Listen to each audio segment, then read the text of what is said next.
alegría poder reencontrarnos y compartir juntos hoy una nueva edición de La Otra TV. Esta propuesta especial que a lo largo de los próximos 60 minutos nos llevará a compartir otra manera de hacer televisión y mostrarles a ustedes que dentro de la televisión que registramos, que mostramos, que vemos habitualmente a través de esta pantalla, hay cosas interesantes que vale la pena destacar y rescatar. Y dentro de aquellas cosas interesantes están muy buenos materiales, muy buenos ejemplares y también personas extraordinarias, como lo es Amalia Yuyito González, que hoy nos acompaña. ¿Cómo estás, Amalia? Pero muchas gracias, lo de extraordinaria. Bueno, bastante común, en muchos sentidos. Bueno, pero queda feo ordinario. Mejor hubiera quedado mal. Sí, hubiera quedado mejor decirme extra. Mirá como dos letritas nomás cambian completamente. Cambió por completo, sí. Qué interesante tenerlo en cuenta para la vida diaria. Mira, dos cositas, dos onceritas te cambian todo un panorama. Vos ponele extra adelante a todo y listo. Sí, vas por la vida tranquila, sin problema. Bueno, contenta de estar acá nuevamente. Muchísimas gracias por la invitación. Un gusto encontrarme con todos los televidentes de La Otra TV, con quienes nos vamos mensajeando a través del Facebook. Permitime entonces recordarles que nos seguimos mensajeando y estando en contacto a través del Facebook Amalia Yuyito González, página oficial. Y ahí, bueno, trato de responder en el tiempo más breve posible los mensajes de ustedes y también responder a las invitaciones tan lindas que recibo de todo el país para ir a dar la conferencia de las 12 claves. ¿Quiénes son las personas que más te escriben al Facebook? ¿Mujeres a partir de lo que compartís? ¿Hombres? ¿Hay hombres que escriben por el material, por este libro en particular? No, pero escriben por otras cosas y los bloqueo bastante. Ah, mira qué interesante. Sí, no son nuestros televidentes, ¿eh? Claro. No son otros. Son los que te veían antes. Capaz. Algunos dignos de bloqueo, otros van pasando como un proceso. Pongo del Leo a Leo, elimino conversación y Leo, elimino conversación, bloqueo. Ya. Está bien. No, pero si nos manejamos en un lenguaje de respeto y de ubicación, claro, ¿no? Me siento honrado entonces, porque yo te envié la solicitud y me aceptaste y no me borraste hasta ahora, no me eliminaste. Por favor, ni te borraré, no vas a dar ningún motivo. Pero yo creo que también por ejemplo, ¿no? Como mujer me pongo en un lugar donde considero que mi manera, en el lenguaje con el cual me vinculo en estos últimos años, de alguna manera quiero que las personas con las cuales nos vinculamos podamos mantener un tono en un lenguaje, claro, ¿no? Seguro. Que tenga realmente un motivo, algo edificante, algo que nos haga bien a ambas personas. Y fundamentalmente con respeto, ¿no? Y con respeto y dentro de un lenguaje. Tal vez a mí ¿cómo decirte? Como no soy muy sensible a las adulaciones, reconozco que lo que en tiempos anteriores, a lo mejor cuando yo me vinculaba mucho con el piropo y con la adulación y con la cosa esta recargada, tenía como un margen de respuesta y hasta por ahí me causaría gracia un montón de cosas. Pero la verdad es que no es un lenguaje de la seducción o del subidito de tono con el cual yo me pueda vincular hoy. Entonces reconozco lo que es una palabra amable y reconozco lo que es por supuesto un halago, pero con un límite también. Seguro. ¿Verdad? Pero no, es un poco una broma porque tampoco es que hay tantas necesidades de bloquear, pero si es necesario lo hago. Y yendo puntualmente a tu pregunta, la mayoría son mujeres. Claro. La mayoría de las personas con las cuales nos vinculamos somos mujeres. Y siempre con una corriente de afecto, de respeto, de entendernos, de identificarnos. Mariano, yo en nuestro país, en Argentina, siempre insisto porque este canal y esta señal y este programa se ve en tantísimos países, tengo un vínculo con nuestra sociedad de aproximadamente como 30 años a través de la televisión y a través del teatro y a través del show, de lo que llamamos acá revista y la vedette y todo este tipo de forma de comunicación. Hace 10 años yo lo dejé, digamos, renuncié a esa parte profesional. Sí. Pero de todas maneras, con las personas hoy contemporáneas que tenemos, ya somos personas adultas, hemos sido jovencitas también, hemos empezado un vínculo de comunicación cuando estas mujeres y yo también éramos jovencitas, nuestra cabeza estaba en muchos otros lados, todavía no se perfilaba una personalidad definida, tuvimos dudas, tuvimos fracasos. Una sociedad que era distinta también en ese momento. También, ¿no? Todas las épocas van cambiando, va llegando gente nueva, jovencita, jóvenes a las sociedades y van provocando cambios también, los más adultos vamos teniendo que adaptarnos. En fin, es todo un crecimiento, todo un desarrollo de la vida. Entonces también en eso nos vamos identificando. Y con la mayoría, en realidad, son personas que han entrado al camino de la fe. Esa también es la mayoría de las personas con las cuales nos vinculamos. ¿Por qué? Porque nos hace bien tener una afinidad de fe. Nos hace bien poder compartir nuestras creencias, nos hace bien hablar de Dios, nos hace bien poner en oración cosas, aunque no nos conocemos personalmente, pero sabemos y sentimos, y es nuestra realidad, que espiritualmente estamos unidas en un mismo sentir, ¿no? En una fe en Jesús, y oramos por cosas que yo no conozco a las personas, ellas tampoco conocen detalles de mi vida personal. Te puedo preguntar justamente por algunas cuestiones, o una cuestión puntual que quizás la gente no conoce y que por ahí estaría bueno mencionar, desde el lugar que vos recién describías, ¿no? Estas cosas que nos hacen bien, acerca de tus hijos. Contarle a la gente cuántos hijos tenés, qué edad tienen, qué piensan ellos de vos. No sé, sinceramente no conozco la edad que tienen, pero sí de la transformación por la que vos atravesaste. ¿Cuál es la valoración que ellos hacen de tu cambio, de tu vida hoy? Bueno, déjame entonces que traiga a colación las dos claves que te quería mencionar hoy respecto de las 12 claves del corazón contento, que son fe y esperanza. Hoy vamos a juntarlas a las claves, ¿no? Que si bien las puedo enfocar de forma diferente, ¿no? De pronto la fe como eso de tener esa visión, ¿no? De algo que ver más allá de lo que veo hoy, ¿no? Tengo fe en eso que estoy proyectando, en esa visión, tengo una visión sobre algo, una necesidad, alguna expectativa. Y por otro lado la esperanza, ¿no? Que la tomo como algo que tiene que ver con una actitud de vida prácticamente. Y esto te lo quiero dar un poco como respuesta a cómo nos vinculamos con mis hijos, ¿no? Con esta aparición de la fe en el medio de la familia, ¿no? Hace 10 años. Bueno, yo tengo 3 hijos, se lleva la mayor 10 años a los más chicos, 28 y 18 años son mellizos, los más chicos, varón y mujer, y yo digo que bueno, como la palabra de Dios y la fe en Dios y la enseñanza de parte de Dios nos va transformando y modificando, generalmente tengo esta tendencia a pensar que mi hija mayor se crió con una mamá y los más chicos con otro estilo de mamá, ¿no? La más grande con un estilo de madre y los más chicos con otra. Hoy todos convivimos con todo, lo aprendido y lo vivenciado hasta acá, ¿no? Pero verdaderamente... Por la diferencia de edad, a uno le tocó vivir una etapa y a los otros no tienen registros quizás de... Mucha diferencia, y de pronto la mayor fue una nena criada con una mamá por un estilo de mentalidad, ¿no? Con un estilo de decisiones, con un estilo de conductas, con un estilo de carácter, con un estilo de objetivos, diferente al que de pronto absorbieron más los más chicos, que tenían 8 años cuando yo entré a la iglesia. Entonces, por supuesto, la fe, la iglesia, la sanidad, todo lo que significa tremendamente adentro de uno, entrar al camino de la fe, recibir a Cristo en la vida de uno, vincularse con otro ámbito, un ámbito, ya te digo, espiritual, de fe, con luchas, pero también enfocadas desde otro lado, con una expectativa puesta en el poder sobrenatural de Dios, tomando como herramienta la oración, proyectando permanentemente los cambios en la bendición de Dios. Bueno, en fin, es tan fuerte todo eso que en realidad sí apareció otra mamá con otro contenido.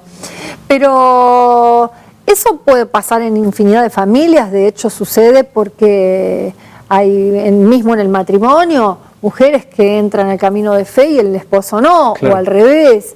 Yo pienso que llega un momento, es lo que experimento también, ¿no? Que llega un momento donde de alguna manera todo puede llegar a conjugarse. Digo puede llegar a conjugarse porque en mi caso particular todos nos hemos ido combinando con nuestra vida de fe. Sí, sí. Yo tengo la vivencia de una forma, mis hijos, cada uno de ellos la experimenta de una manera diferente. Claro. Cada uno de nosotros tenemos diferentes etapas en nuestra vida de fe. Vamos pasando, pero tampoco nos comparamos y tampoco nos exigimos. Pienso que la fe, en definitiva, la fe en el Señor es algo íntimo, es personal. Claro. Y es ir llevando el día a día también, ¿no? Hay que llevarlo el día a día, el minuto a minuto. Pero también sé, por experiencia, por visitar tantos lugares y por estar en contacto con tantas personas y sobre todo con tantas personas que a través de esta cosa semi-anónima que tiene el Facebook te cuentan o me comparten cosas bien, bien profundas, y muchas de ellas son problemas y muchas de ellas son dolor por no compartir la misma fe dentro de la familia o dentro del matrimonio, y los problemas verdaderamente que la frustración que trae tanto a varones como a mujeres el no poder compartir ese lenguaje de fe con su esposo o con su esposa. Trae mucho dolor, trae mucha frustración, trae peleas muchas veces, trae muchas peleas dentro de la familia. Claro. También muchas exigencias muchas veces de los padres para con los hijos, como tratar de inculcarles una relación con Dios a la fuerza o por obligación o a través del maltrato también, ¿no es cierto? Bueno, y en el caso tuyo puntual, mencionabas las edades. La más grande obviamente quizás ya tiene una vida perfilada, pero los más chicos, 18 años... una edad complicada, ¿no? Te pregunto desde el lugar de madre. No, me parece que complicado no lo veo complicado. Los veo que ya está... O sea, menciono complicado porque ya están, para chicos ya están grandes y para grandes todavía son chicos. Cierto. Yo no lo veo como una complicación en realidad, ¿no? Creo que eso a uno lo pone en una posición, o sea, a medida que van creciendo los hijos... Por lo menos es mi experiencia, yo transmito lo que vivo, ¿no? Claro, obviamente. O sea, no tengo mucha estadística de la vida de otros. Creo que el gran desafío que a mí se me plantea es ir tratando de darme cuenta por qué etapa están pasando, adaptarme, porque esta parte son rápidos los cambios, hay que ir como adaptándose a cada cosa. No sé si eso está bien o mal, tal vez... haya fórmulas mejores. Claro. Yo cada uno desde su lugar hace como lo puede, ¿no? Yo creo que trato de ir como viendo en qué situación se encuentran, tratando de ser, por lo pronto, en las cuestiones de la fe, muy respetuosa. Yo llegué a la iglesia siendo una mujer grande y hasta ese momento viví la vida como se me dio la gana, inclusive sin tener muy en cuenta qué opinaban mis padres. Entonces... digo, bueno, si yo en ese desorden, porque fui una persona con mucho desorden, de mucha naturaleza, si dentro de todo ese desorden Dios logró ordenarme, no tengo una vida perfecta, pero sí tengo una vida ordenada y me ha sanado en muchas cosas, tengo esa esperanza respecto de, no solamente de mis hijos, de cualquier persona, ¿no? Entonces veo que ellos también... producto de los cambios a favor que he tenido, he podido, gracias a Dios, darles un panorama mucho más sano, claro, del que yo proyectaba. Claro, cuando uno está bien puede dar cosas buenas, ¿no? Sí, pero fundamentalmente yo creo que el tema está en qué va a hacer uno con su vida, ¿no? No sé, por lo menos... Creo que la gran... A veces son etapas, yo estoy viviendo esta etapa, ¿no? Esta cosa del prestarme atención bastante para adentro en este momento. Seguramente tenga que ver con esto que mis hijos ya son grandes. Claro. Entonces la criatura de por sí cuando es chiquita te absorbe mucho, mucho para afuera, mucho para ver qué necesita. Y ahora pasando a otra etapa, ¿no? Cuando ya mis hijos son grandes y inclusive yo no estoy casada, entonces tampoco tengo que prestarle atención ni ocuparme de las necesidades de un otro, que eso es real, si está, no es un mueble, es una persona. Totalmente. Y requiere una cantidad de cuidados y atenciones. Entonces, bueno, no sé, Dios me pone como una especie de desafío, ¿no? Conmigo misma, que es, bueno, vamos a detenernos un poco más en el adentro. Y a mí me encanta hablar con las personas y sobre todo en esto tan sencillo que yo ofrezco, que es esta conferencia, pero donde está apuntado al interior de la persona. Yo no soy psicóloga, no soy terapeuta, no soy pastora, dirán, no es nada. Tómenme así, no soy nada. Pero soy una persona... Desde tu experiencia. Una persona más que ha tratado en su vida primero tuve la bendición enorme, el milagro de que alguien un día me invitó a una comunidad de fe evangélica y me quedé para siempre. Eso fue un milagro verdaderamente porque ¿cuántas propuestas hay de vení que vamos a tal o cual lado? Seguro. ¿No? Alguna vez vamos a hablar acerca de tu testimonio. Seguramente lo habrás compartido en tantos otros lugares, muchas veces, pero siempre hay gente nueva que está acompañándonos. Por así supuesto. que dejamos el gancho para algún próximo programa. Por supuesto que sí, por supuesto que sí. Así es que bueno, los invito a que sigamos en contacto, como les digo siempre, a través del Facebook, se los repito, Amalia Yuyito González, página oficial, y podamos intercambiar y encontrarnos en tantos lugares, en tantas ciudades de nuestro país, Argentina, inclusive en Uruguay. Le quiero mandar un beso muy grande a nuestro país hermano Uruguay, donde he pasado momentos maravillosos y si Dios lo permite voy a estar volviendo en cualquier momento, esa calidez tan hermosa que tienen nuestros hermanos uruguayos. Amalia, te agradecemos una vez más por tu visita, por tu compañía, por tu presencia. A vos, Mariano, muchas gracias, un beso para todos. Nosotros tenemos un programa realmente especial. En momentos nada más hablamos acerca de un tema candente y actual. Hablamos de eutanasia. No se muevan, esto es La Otra TV, ya seguimos.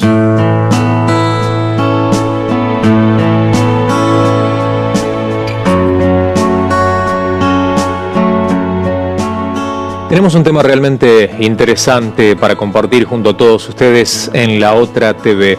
Una manera diferente de ver la realidad y también la actualidad. Pero antes vamos a presentar a nuestros invitados. Nos acompaña la doctora Ana Manoukian. Ella es directora de INEA, profesora, psicóloga. ¿Cómo está, doctora? Bienvenida. Muchas gracias. También está junto a nosotros la escribana y abogada Norma Gutiérrez Morales. Muy bienvenida también, doctora. Buenos días.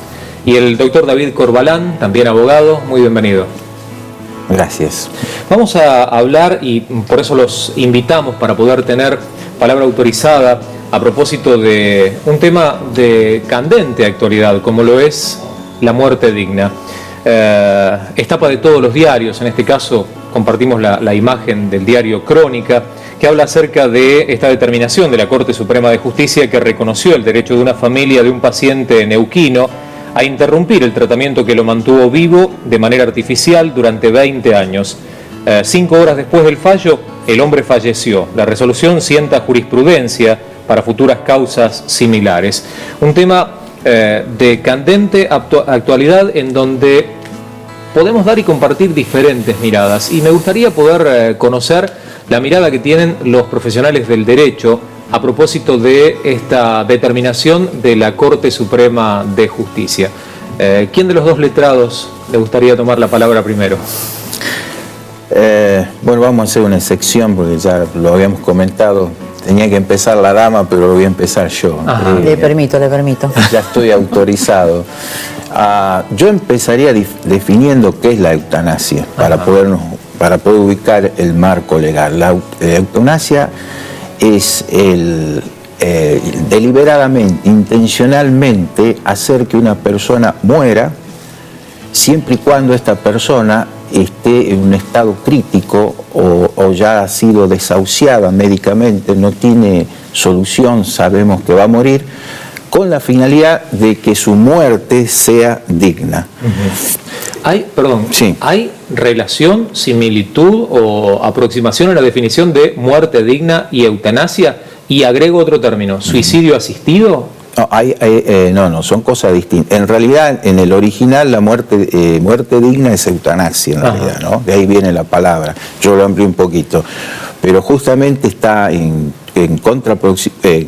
totalmente lo contrario a lo que es el suicidio. La instigación al suicidio o llevar a alguien al suicidio está tipificado por el Código Penal. Sería un homicidio. De ese tema no habla la Corte. Es buena la pregunta para separar, diferenciar bien lo que es. En realidad, los médicos también tienen una especie de código de ética donde cuando un paciente en una enfermedad grave, terminal o simplemente se va a operar, necesita el consentimiento por escrito del paciente. ¿El paciente o algún familiar? O algún familiar, según que pueda prestar ese consentimiento o no, de acuerdo a la situación que se encuentra en el momento. Pero a esto también tenemos que agregar que cuando la persona no podía prestar consentimiento, estamos hablando de lo que ocurría antes de la nueva ley para que nos podamos desarrollar mejor el tema. Los médicos le era prohibido desahuciar a un paciente que estaba a punto de morir o un estado terminal. La ley ¿Qué quiere decir desahuciar? Dejarlo que... A pesar de que el diagnóstico era que iba a morir, no podía desahuciarlo aún con consentimiento de los familiares, no podía dejarlo de asistir, tenía que continuar esa asistencia. Lo contrario, o dejar que se muera, quitarle la asistencia médica, implicaba un delito, era un homicidio simple.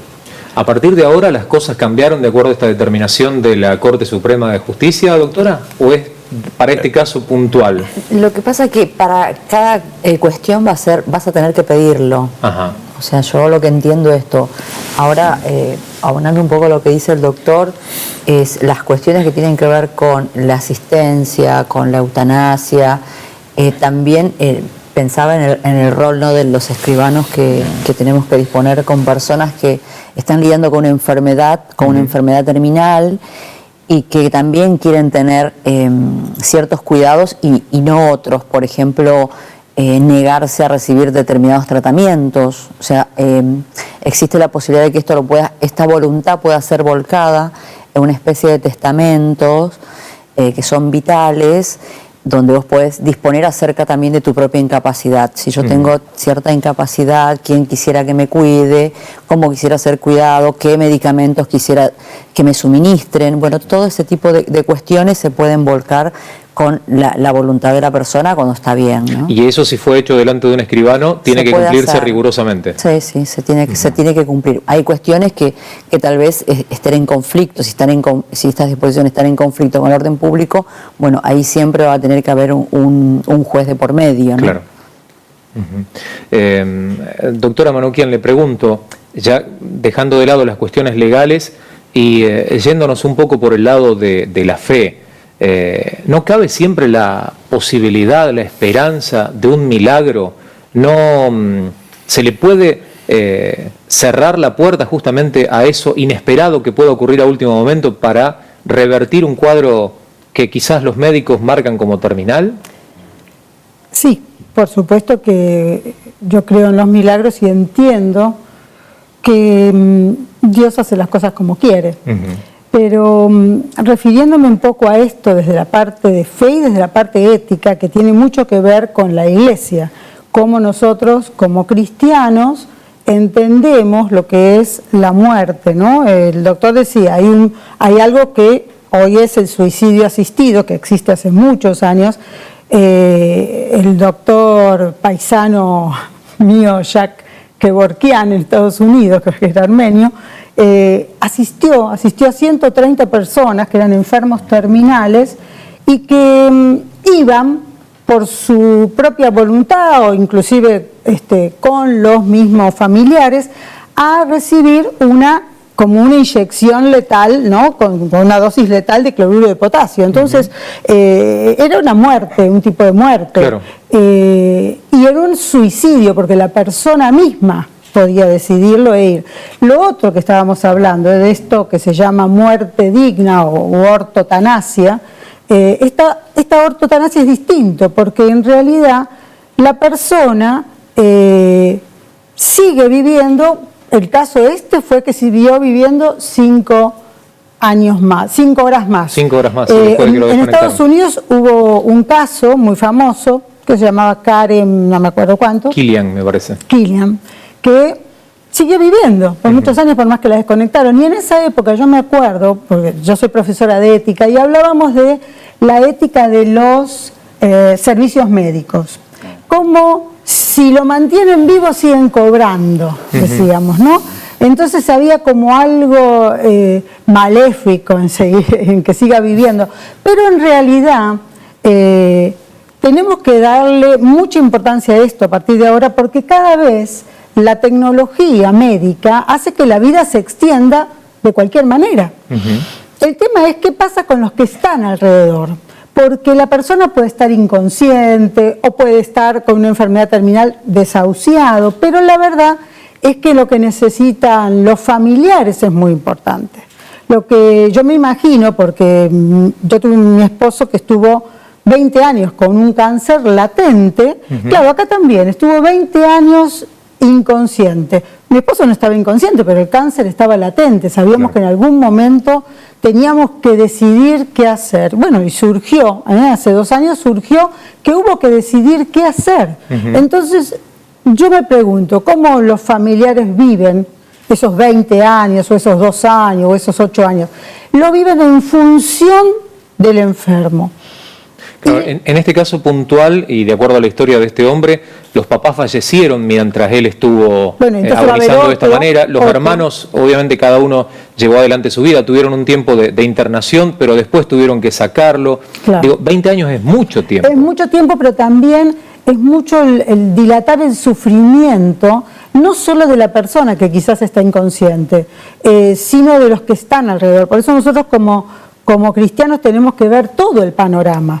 No podemos hablar solo del derecho de una persona que está enferma y suplirle todo su derecho, lo cual es coherente con la Biblia, es coherente. Suplir el derecho del que no puede, del que menos puede. Pero yo diría que sin llegar a este caso de eutanasia, que es para mí otra cuestión, ¿no? La eutanasia que la palabra misma dice que es una muerte sin dolor, es una buena muerte, ¿no? Y que eso lo producen los que están alrededor. La decisión es muy difícil y a los que hay que asistir psicológicamente y también espiritualmente es a los que están alrededor, claro. Los que están cerca, los que están en ese sufrimiento permanente. Eso la ley no lo contempla, pero yo digo, nosotros como cristianos y psicológicamente hablando, tiene que ver con cómo nos ponemos nosotros frente a ese, claro. ¿No? Que muere. Y es que incluso legalmente, ahora está la determinación, está tomada por la Corte, pero legalmente, ¿quién en definitiva toma la decisión de decir, bueno, esta persona hasta acá llega? No, primero hay que aclarar que esto no es una jurisprudencia, sino es una ley ya existente, que viene de data del año pasado, que fue aprobada por el Congreso, con lo cual es una ley que todos pueden acudir a esa ley. Lo que hace la jurisprudencia es acatar justamente esta ley, que es muy clara la ley. Nosotros nos diferenciamos en esta ley con otros países porque es una eutanasia, digamos, por decirlo así, benigna, en el sentido de que no autoriza al médico a suicidar a una persona, a matarlo, sino que a quitarle la medicina o desconectarlo del respirador para que esta persona... sí, para que se le provoque la muerte. Se produzca la muerte. Entonces la diferencia es importante. La ley no autoriza a los médicos a asesinar a alguien. Como se ha expresado recién la doctora, que en otro país se inyectó una inyección para que la persona fallezca, muera, acá hay una diferencia tajante a eso, porque si no entraríamos al suicidio inducido, cosa que no lo es, y también hay una especie de testamento en la ley, con lo cual una persona, cualquiera de nosotros, puede ir a un escribano o presentarse con testigos, que se llama información sumaria, y decir que en el futuro, ante una enfermedad terminal, no quiere sufrir y quieren que la vida termine para esa persona. Ese testamento es válido. Convengamos que en la gran mayoría de los casos ese testamento no se realiza. Digo, si bien existe y si bien algunas personas lo hacen, no conozco porcentajes, pero me da la sensación que la gran mayoría de la gente no espera que le suceda nada como para quedar en esa condición, y hay algunos hasta que por miedo terminan ni siquiera hablando del tema. No sé qué opina usted, doctora. Se realizan los testamentos. Testamentos vitales, los testamentos vitales, inclusive en la provincia de Buenos Aires se inscriben estos testamentos. ¿Pero cuánta gente es? ¿La gran mayoría la que los hace? No todos acuden a este instrumento, que es muy bueno. Se usa mucho en Estados Unidos, el Living Will. Acá no se usa, pero sí ya hay gente que consulta mucho. Por ejemplo, lo que tiene que ver con la ceniza, gente que viene y certifican firma o hacen unas disposiciones, autorizando a amigos para que dispongan de sus cenizas porque los hijos no quieren. Entonces ahí es como que hay un tema que después, si no se ponen de acuerdo familiarmente, van a tener sí que ir a la justicia, porque en este caso la ley es tajante. Las personas que son cuidadores naturales o que disponen son los hijos sobre los padres y los padres sobre los hijos, entonces no hay mucha chance. Entonces, mientras no se contraponga con el orden público, lo que dicen estos testamentos se cumplen. Es una práctica que todavía no tenemos, pero ya hay más consultas sobre este tema y se inscriben. Claro, sobre todo cuando hay muchas cuestiones detrás. Ahora, esto tenemos que dar un pie a entender que para mí es muy cultural lo que tiene que ver con este testamento vital. Hay personas, como vos decís, familias que de eso no se habla. Hay mucha gente que le tiene miedo a la palabra muerte, a hablar de la muerte. A tratar el tema. Sí. Pero por otro lado, tiene que ver con lo cultural. Hay culturas que ponen a sus muertos en el río y el río los lleva. Hay otros que entierran, hay otros que creman, hay otros que tiran las cenizas en tal lugar. Bueno, creo que hablar del tema nos hace ver que hay muchos costados, ¿no? El legal, el religioso, pero también el cultural. Nosotros, en la mayoría de los casos, en Argentina se enterraban a los muertos porque había un lugar físico, lo mismo que el velorio, que era el momento de una despedida, y luego el lugar físico donde ir a, no sé, a honrar o a homenajear, o como los monumentos y como todo este tipo de cosas. Pero yo creo que por muchas razones en nuestro país está cambiando, porque hay un ingreso, una inmigración de otras culturas.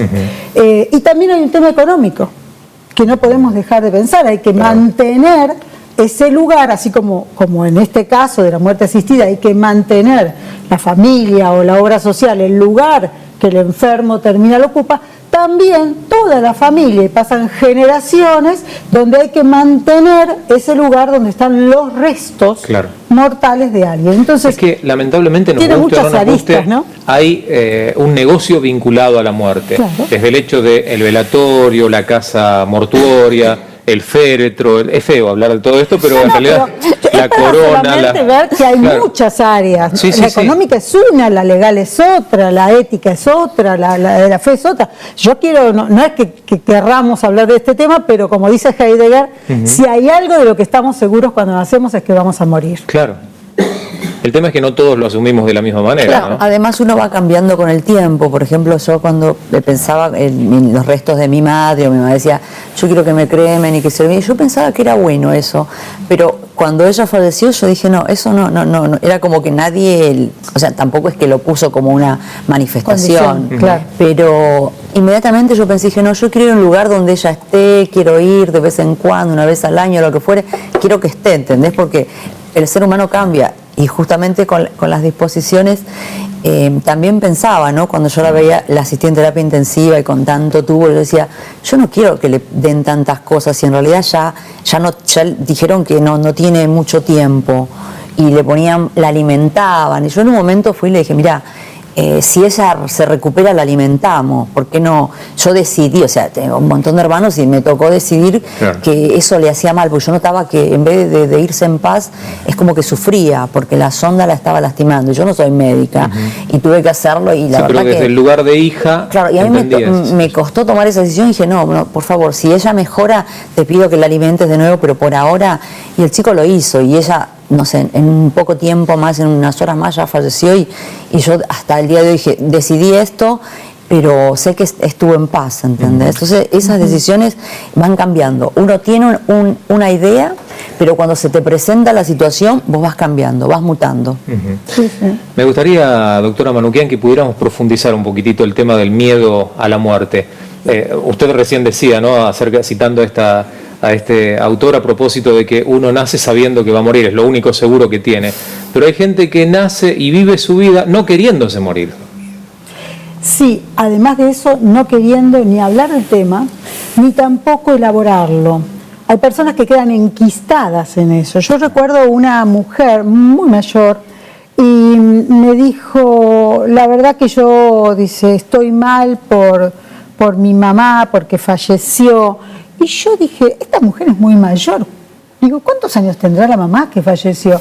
¿Y cómo le puede afectar tanto? Porque yo haciendo el cálculo así, a grosso modo, dije, tiene 100 años la madre, mínimo. Porque una mujer muy mayor. Y me dijo, le digo, ¿cuándo falleció tu mamá? Porque claro, la veía llorando con tanto afecto. Y me dice, hace 40 años. Y yo digo, claro, no pudo elaborar y nunca se puso a pensar en su propia muerte, sino que lo que tenía era todavía enquistada la muerte de la madre desde hace 40 años, y todos los domingos iba al cementerio, bueno, hacía sus rituales. Pero creo que el miedo a la muerte tiene que ver con la esperanza de vida eterna. Nosotros entendemos que hay un nuevo nacer cuando aceptamos a Jesucristo, cuando entramos en una vida completamente diferente. Como decía Jesús, hay que empezar de nuevo, ¿no? Es una nueva vida. Esa nueva vida es la vida eterna, porque esa vida no termina. Claro. Este planteo uno se lo hace cuando tiene familiares. A mí me ha pasado con la muerte de mi esposo, que en realidad yo digo, él ya había nacido de nuevo a una vida eterna. ¿Cuál es mi tristeza? El desapego, el extrañar, el recordar, el haber disfrutado muchas cosas y el haber sufrido otras. Pero digo, el miedo a la muerte tiene que ver con la falta de esperanza, porque el miedo a la muerte es la depresión, el miedo a la muerte es la desesperanza. Y tanto la desesperanza como la depresión, que son sinónimos, tiene que ver con que no confío en lo que creo. ¿Creo en una nueva vida? Sí. ¿Acepto a Jesucristo porque sé que es bueno? Sí. ¿Acepto a Dios para seguir viviendo una vida diferente y gozar de las promesas de Dios? Sí. Pero no confío. En realidad no confío en que esta vida sea eterna a partir de ahora, ¿no? Entonces, me parece bien que también tengamos en cuenta eso, ¿no? Que si hay confianza, si hay plena fe en Dios, si hay plena fe en Jesucristo, bueno, el miedo a la muerte es solo una cuestión de piel, no es una cuestión existencial ni espiritual, ¿no? Quiero aprovechar que dije espiritual porque espiritualmente se llama el libro que acabo de sacar. Y Mirá cómo tiró el chivo. Sí, pero escúchame. ¿Sabés por qué? Porque hay un capítulo sobre la ética. Y estas cosas, claro, ya están trabajadas. Por eso uno puede hablar, cuando es cristiano, puede hablar de la muerte. Y uno lee en la Biblia que dice tantas cosas sobre la muerte, ¿no? Apreciada, amada es la muerte de sus santos. Yo digo, bueno, Dios ve las cosas de otra manera, ¿no? Ahora vamos a volver y le vamos a preguntar sobre el libro para que se pueda explayar. No, está bien. La perdonamos, doctora. No, y la vamos es interesante, es interesante, muy interesante. Quería preguntarle a Norma, porque sé que trabajás con la tercera edad. ¿Cómo es el tema de la muerte con los abuelos? ¿Es algo en donde se siente ese temor, en donde se percibe que lo toman con naturalidad, sabiendo que en definitiva van camino al fallecimiento? ¿Cómo percibís esa situación estando cerca de los abuelos? Una pregunta interesantísima. Yo creo que cuando el primer momento de la persona de percibir eso es cuando empieza a sentirse abandonado, ¿no? Porque creo que el adulto mayor no muere porque esté enfermo, no muere porque, no sé, porque le falte plata. Me parece que muere porque le falta amor, ¿no?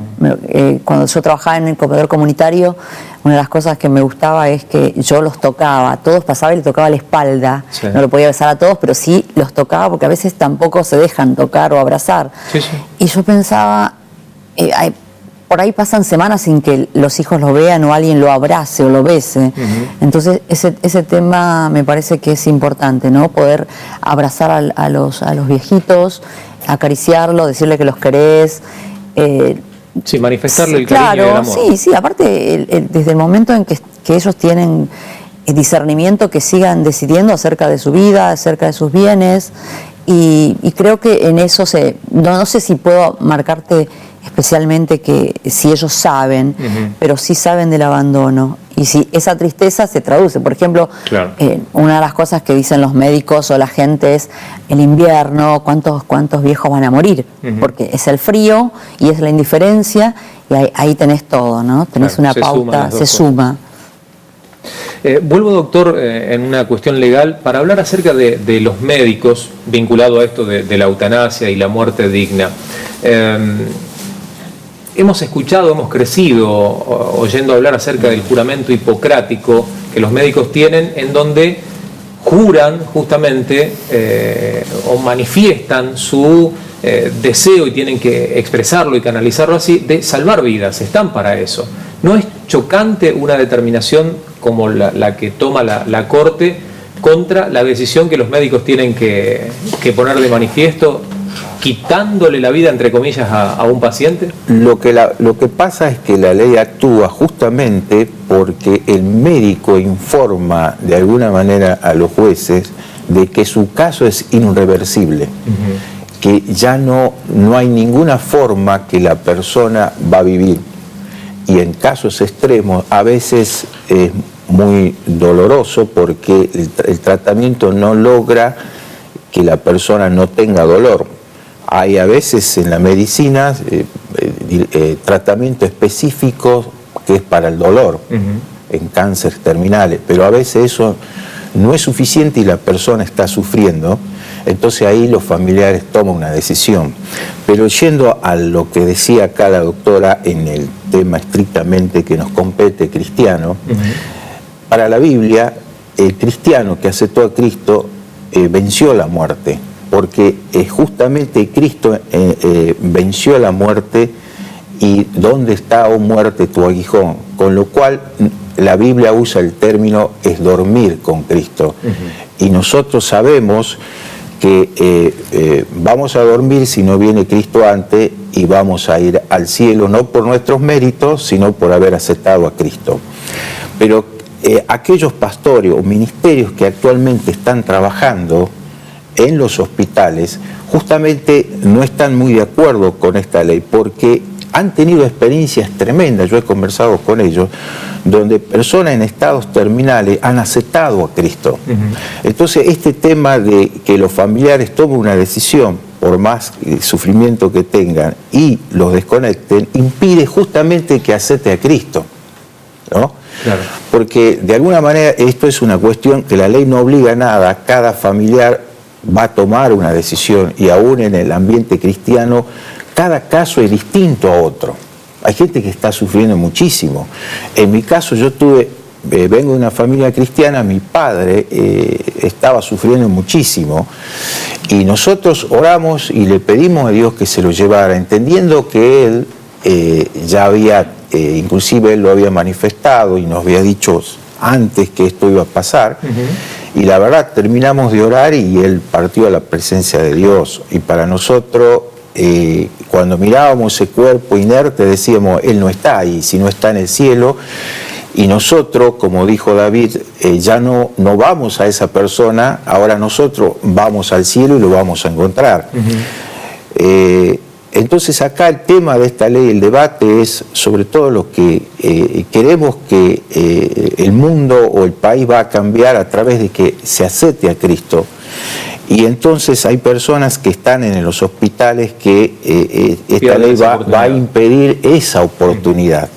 Le pregunto, doctora, a propósito del rol del Estado. ¿El Estado está obligado a cuidarme, a velar por mí, a darme hasta la última oportunidad para que yo tenga vida o para que mi vida no se pierda?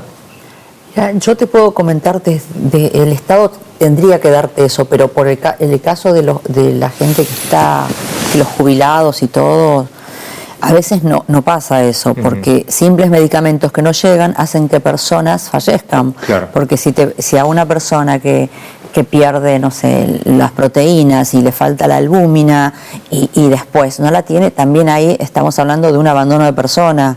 O sea, te comento por casos puntuales de personas que después de eso, si te faltan 2 días esas proteínas, ya por más que hagan lo que hagan, ya te morís. O sea, entonces a partir de ahí tenés un abandono. Sí, el Estado tiene que garantizarte el acceso a la salud y en un montón de cosas, pero en muchos casos te desprotege. Te puedo hablar de cuestiones más puntuales. El gobierno de la ciudad tiene un área de adultos mayores que trabajan muy bien con psicólogos, con personas vulnerables que tienen problemas de abandono de parte de los hijos o están solos y ellos trabajan muy bien. A mí me choca mucho pensando en las cosas a las que a veces me obliga el Estado y en las cosas en las que no cumple, que por ejemplo a la hora de conducir un vehículo, ya sea un auto o una moto, me obligan a usar un cinturón de seguridad o un casco para evitar que yo me lastime o me mate si tengo un accidente. Pero a su vez me da la libertad en la intimidad de mi casa a utilizar algún tipo de estupefacientes, que eso podría desembocar en la muerte, o fallos como en este caso, en donde se habilita o se propicia la muerte. ¿No hay como un choque, como incongruencias en una cosa y en la otra? Sí, me parece que sí. Aparte es como quién decide cuando una persona tiene que partir o no. ¿Entendés? Es como ponerte en un rol muy de Dios, ¿no? O sea, me parece como que en ese caso hay que ver cada tema puntual y como cristiana, digamos que no tengo una postura, no es que no piense que sea una ley favorable, debe tener cosas buenas, pero yo creo de otra manera, pienso distinto, ¿no? Doctora, usted antes hablaba acerca de la ética y le preguntaba yo al doctor acerca de los médicos. ¿A qué conclusiones llegaron a propósito de el lugar que ocupan los médicos en estas situaciones? Digo, ya no desde la cobertura que le pueda dar el Estado, es decir, el Estado te habilita para hacer esto, pero sí desde la conciencia del médico. Bueno, en general tenemos que entender que el tratamiento de la muerte es un tema de conciencia. No importa si es profesional, familiar, ¿no? Pero desde la ética, donde entra el conflicto es cuando internacionalmente hay 4 principios éticos. Uno es el de autonomía, el otro es el de beneficencia, o sea, hacer el bien, y después el de no hacer el mal, el de no maleficencia, ¿no? Que es otro tema. Una cosa es hacer el bien y otra cosa es no hacer el mal, que tendría que ver con esto, porque ¿qué es bueno y qué es malo? De desconectar a alguien, ¿no? Y el último es el principio de justicia. Entonces, cuando estos 4 principios en algún punto entran en conflicto, tenemos un problema ético, justamente, porque cuando hay autonomía, por ejemplo, en este caso del paciente, por más que sea un paciente terminal, no hay problema, ya hay autonomía, él es el que decide, firma el consentimiento informado, no hay problema.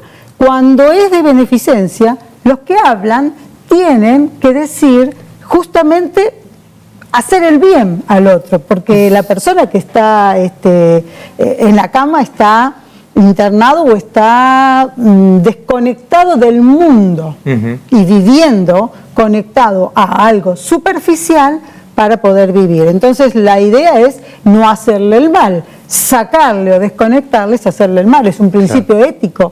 A propósito de lo que usted decía, justo me hizo acordar algo que oí de la cultura judía, y a propósito de los mandamientos. Uno de los mandamientos habla acerca de no matarás, pero para los judíos ellos entienden una especie de contrapunto o otra mirada sobre los mandamientos, poniéndolos desde el otro lugar, desde el lugar positivo. El no matarás es no ir a matar, pero desde esa otra mirada es favorecer la vida. Entonces, a veces nos encontramos que no estamos favoreciendo la vida, sino que estamos en definitiva propiciando la muerte. Más bien yo diría que es dejar al azar la cantidad de tiempo que la persona puede vivir desconectado y dejarlo con cuidados paliativos, no es abandonarlo ni dejarlo, ¿no? Es seguirlo con cuidados paliativos. Aún este tema, cuando de acá a unos años querramos hablarlo, va a cambiar, porque tiene que cambiar, porque la tecnología médica está avanzando tanto que no es lo mismo hace 100 años que ahora este tema, porque ahora se lo puede mantener con vida. Al costo que sea o psicológicamente con los familiares, como sea. Pero digo, esto va cambiando porque la tecnología va avanzando. Entonces, obviamente, el tratamiento de la muerte con respecto al pueblo judío es distinto. Estuve en Israel hasta el mes pasado y vi cómo ellos entierran a sus muertos. No hay flores, sobre las tumbas hay piedras, un reconocimiento distinto al saber que es de la tierra, al saber que no valen. Por eso Jesús también decía, ¿no? Con respecto a la muerte, y recordaba estos mandamientos, y en el Antiguo Testamento que dice del polvo al polvo. Entonces, esta piedra, tener contacto con la tierra, para ellos, yo veía el cementerio y no veía una sola flor. Y yo digo, esto es cultural también, ¿no? Es bíblico, pero es cultural.